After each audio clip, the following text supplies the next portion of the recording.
My name is Lansipuro. I'm from Finland, from the Ministry of Foreign Affairs of Finland, and I'm the GAC representative from Finland. I'm also a member of the President Strategy Committee, which will deliver the fruits of its labor tomorrow to the board. But I'm speaking as an individual member of that committee, not necessarily representing the whole committee. We had an event yesterday where we presented our findings and our recommendations to the community, and I think that we have a very good discussion. Of course, there will be a 60-day comment period after this. Now, the overall theme of the work of the President's Strategy Committee is how to improve the institutional confidence of ICANN. And that, we have found, is very much the prerequisite for the continued development of ICANN in the post-JPA environment. That is to say, the joint project agreement with the United States Department of Commerce, which is going to expire in September this year. In our consultations with the community, we have found that there are 5 items which are very important in this connection. There are 5 concerns of what happens when ICANN is, so to say, going to stand on its own feet. The first concerns capture. We have to put in safeguards to prevent capture by anybody, by governments, groups of governments, business interests, even ICANN staff itself. So we have devised a few things that we think that could prevent that. One key element is, of course, the Governmental Advisory Committee, which is where governments are watching each other. So that we think that that pretty much prevents capture by them. But we also recognize that a genuine multi-stakeholder approach on all levels is the key element that will prevent capture. Of course, also questions like cross-participation and preventing cross-voting among the various constituencies is important. Now, the second point is accountability. We have to enhance the accountability in ICANN. It's an organization which has no members and no shareholders. So how to enhance accountability to stakeholders? This is a very complicated question. Again, we think that when it comes to governments, we have to strengthen the Governmental Advisory Committee in the sense that they can better perform their role when it comes to public policy issues, giving advice on public policy issues to the board. Well, actually, everybody needs information in a more coherent, in a more understandable form. There should be executive summaries to these various papers. They should be delivered in time, and so on and so forth. Further on accountability, we propose that the board appoint an independent committee of experts that will take a look at developing new methods, new mechanisms for accountability within ICANN, in addition to the already existing elements, that is the reconsideration committee of the board, independent reconsideration review, and ombudsman.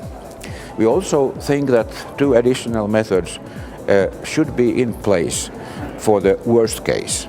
One is how to make the board reconsider its decision.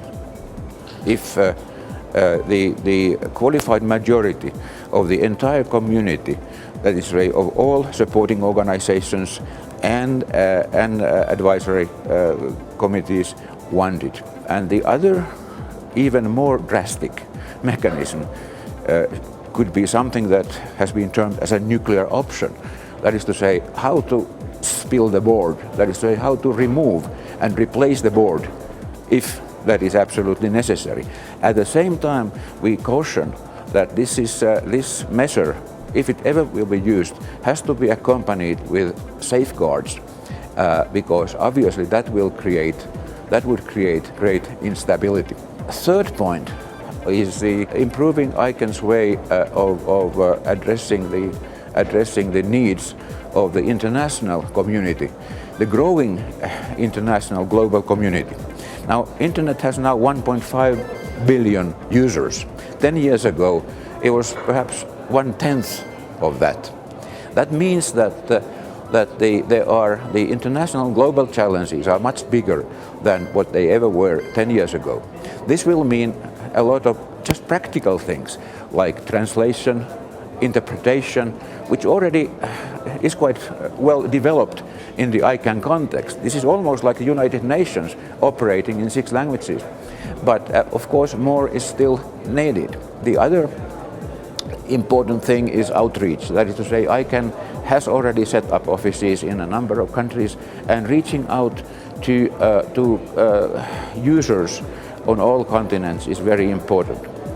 But at the same time, as we say that the corporate headquarters should remain in the United States, we have also proposed that the ICANN staff should start exploring the option of setting up a separate but related subsidiary or parallel international organization in a country which actually would grant that entity the status of an international, not-for-profit, non-governmental organization. There are a couple of such countries we have identified. One is Switzerland, one is Belgium, and that would give certain advantages to ICANN, especially when ICANN is dealing with such governments and such entities in the world which don't like to deal with a private corporation in America. That is to say, the idea is to enhance the international status of ICANN. But there are also practical benefits all the way from work permits to visas to various other human resource management questions. Obviously, this also will require some sort of division of labor between the headquarters and between this international entity we are thinking. But the recommendation just now is just to explore, just to enter in exploratory talks with the authorities in these 2 countries to find out exactly what the benefits would be and whether there would be any handicaps. There are 2 more points we have identified. One is to keep ICANN financially and operationally secure. And the 5th one is to make sure that ICANN will focus on the core mission of enhancing the security and stability of the Internet unique identifiers. Thank you.